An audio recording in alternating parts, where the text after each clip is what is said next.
Coffee Prinz, a very well-known Steve player, but has been leaning towards that Leroy. Hasn't had the greatest win rate in the first week, but every time it's come down to clutch points, he's been the one to deny it, Ron. And that is also why he is part of the top 8. Not in a very comfortable position, but still, he is part of the top 8, and that says a lot.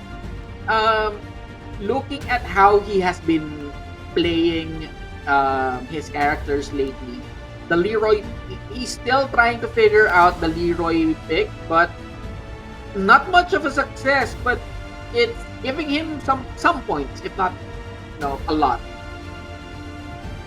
Exactly, and honestly, I would say, we would all love to see his Brian come out. His Brian has been pretty impressive, but talking about impressive, AK has been dominating this matchup. 10 points to him, while Coffee Prinz only has 2. Now, AK, I definitely think he has the room to experiment here. I think he knows the tendencies of Coffee Prinz. Meanwhile, Coffee just has to mix it up. His new main has been Leroy, but AK has been on that as well. Okay, let's see how...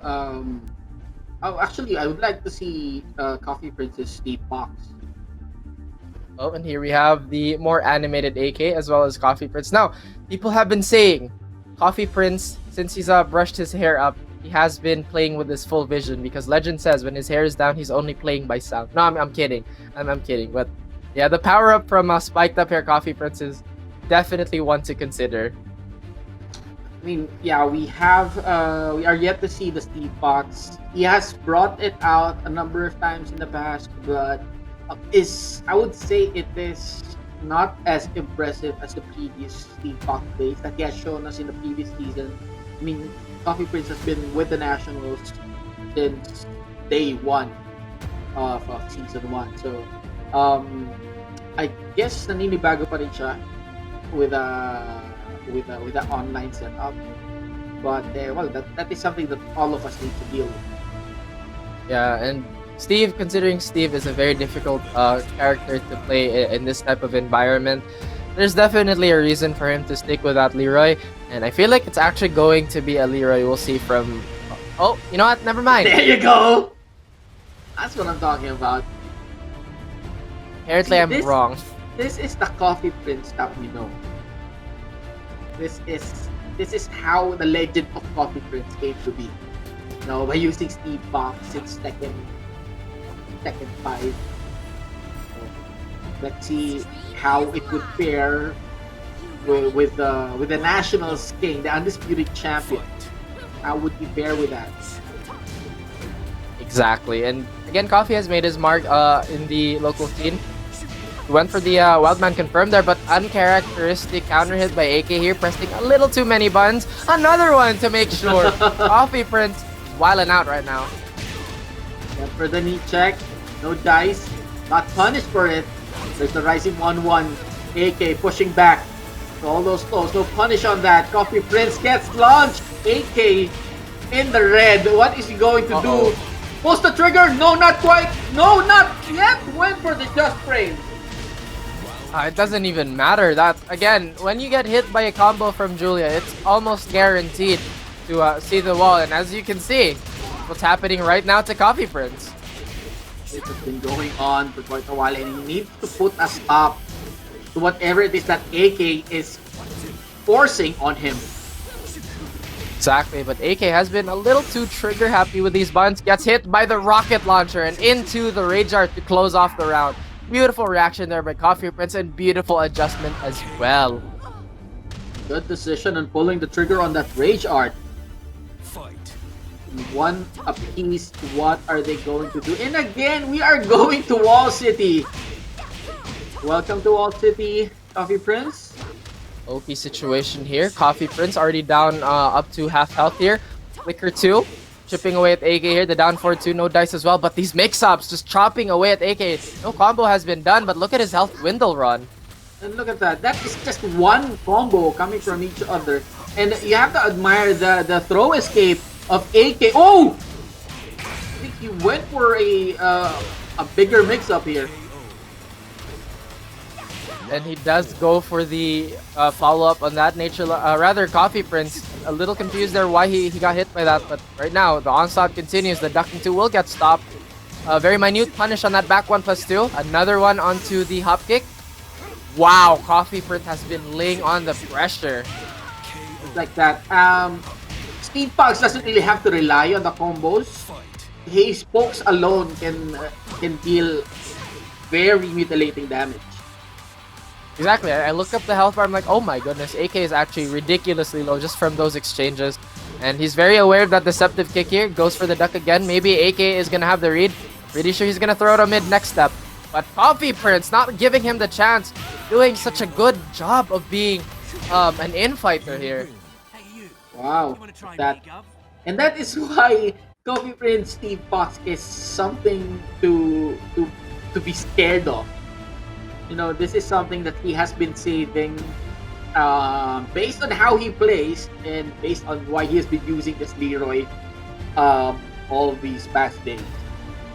And talking about that Steve Fox, you know, it's a very big difference to, or rather, it's a stark contrast compared to newer Steve Fox players. Well, no, I wouldn't say newer, but the style, you know, you can see Coffee is a very classic Steve. You know, he goes for, you know, the bell to bells, the very in-fight Steve. Meanwhile, we haven't seen Pika Steve yet, but Pika Steve, a lot of fox dashing, a lot of stanceling.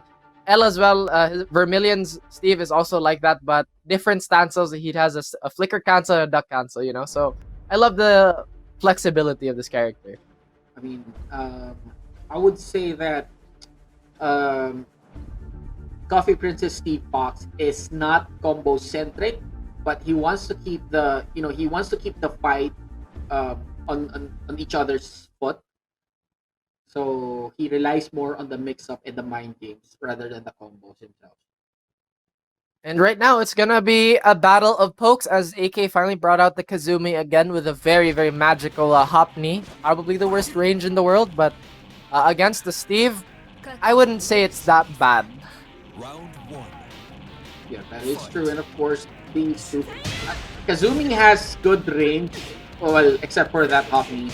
But I think it's Coffee Prinz that will be bringing the fight to Kazumi. Not when he gets the wall broken by his back, you know. Goes for another one. The screw hasn't been expended yet. Actually, no wall break here, but AK. Oh my goodness, another wild What was that? Right? Okay. What frames? What frames? Frames indeed. Coffee though with a big whiff onto the extended ducking too. AK making sure to capitalize on that, and AK has been the rock star of wall breaks here. Coffee Prinz is on the back foot. Kazumi is proving to be a problem. Of course, the tatami walls have been, you know, the best friends of AK in this stage. That he has proven that time and again that this is his stage. Now, what is Coffee Prinz going to do? Spends the blue stuff. No more trigger for him, but there you go. 1-1-2 flash punch combo coming from AK. I'm surprised it didn't high crush the jab there, but AK starting off with a down for two, but Coffee Prinz puts him to sleep with the back one here, going for the running low. AK though, he does have a lot of health to make up for on. It's interesting that the Tiger didn't hit on that DF2 Tiger uppercut. So AK wasn't able to combo Coffee Prinz. He didn't stay airborne long enough for AK to perform any combos. Probably because he was off axis. Yeah, the axis definitely proved to be problematic for AK there, but still, landing that, a big question mark on Coffee Prinz's part because that's such a slow move as well. Coffee Prinz, he's trying to not get hit by the third tatami wall here on. I would stay away from the tatami walls if I was Coffee Prinz. And there you go, just like that. As I was saying, stay away from the walls. What are you doing? Uh-oh, and that's unscaled damage on the Tiger, and AK finds a set for himself, tying up the series with one apiece. Now, this Kazumi has proven to be a terror. I honestly did not expect Kazumi at all to be played by AK. In fact, I thought that Dojin would be the first one to pick it, but here we are. I mean, it's starting to become I'm starting to see a pattern here. Rock and Roll taking the first match, AK retaliating with Kazumi, takes the next two matches. And then same with Coffee Prinz, AK used Julia, lost the first match, and then brings out the Kazumi. I won't be surprised if AK takes the next match with a Kazumi.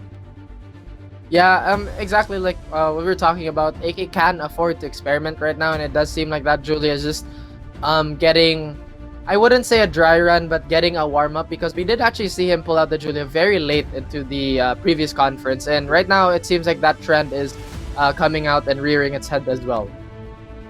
True. Because AK is not really aiming, or he doesn't need to aim for big points right now because he has a very secured position. He will definitely go to the playoffs with the amount of points that he has. It's just that he has to get at least 1 point from the opponent, but that is no problem for him. I mean, he doesn't have that much of pressure put in him, especially during this time at the conference. And at this time of conference, once again, day 7, things are starting to wind down just a little, and players are bringing out the big guns. It does seem like I thought the trend of the Leroy would lessen, but we've seen quite a bit of that today already in the first segment alone. That is true. And well, I'm expecting to see more Leroy as we close the conference. But here we are. Coffee Prinz just not having a great time right now. He does have rage available, and one combo can turn this tide, but oh my goodness, that was so dangerous. That has such a slow recovery. Oh, but he does expend the Blue Fang here just to alleviate the pressure, but AK trying to chip away with his Tiger. Is that even tournament legal? Can you bring Tigers to a fist fight? Yeah, I guess so. If you pretend to be like a weak fighter like Kasumi, I think that's her play. But then again, it's fortunate for AK. He wasn't punished for that whiff Tiger. The Coffee Prinz could have stood up and then launched him for that. But here comes Coffee Prinz bringing the offense to AK. He's on party mode, ladies and gentlemen. And still, we are continuing the theme of less is more, Coffee Prinz, as I've said, there's a lot more flashier Steves, but Coffee Prinz can get the job done. But the advancing warrior by AK will clip him. And this is an infinite stage, a running situation here, but Coffee Prinz using his legs as a boxer. Got that combo off of the wake up 3. Still, AK has the life lead, pushing Coffee Prinz away. Baiting that knee. What is Coffee Prinz going to do? He needs to close the distance. He needs to get into that kill distance in order for him to deal damage against AK. And it does look like Coffee Prinz is coasting a little bit on the offense. He's just running down the time at the moment. Because we've seen him turn up, We've seen him just throw a barrage of pokes. But that big advancing warrior 2 is going to hit him in the face and close out the round for AK. Now AK, though, his momentum these last 2 rounds has nearly been uncontested. And that's what he has been riding on these past 2 sets. Power kick. Now we're talking about distance, the distance of the hop kick, and we're laughing at it. Now here comes AK bringing the power hop kick. What do we say about that? And honestly, what is there to be said as those volley of moves just chip away at Coffee Prinz. Coffee Prinz does have the potential to come back here, but that off-axis Hunting Hawk really did save him, but the Wild Rising 4 to punish that down back 2 will close it out for AK. And as you mentioned, AK not really going for those big home run 3-0s.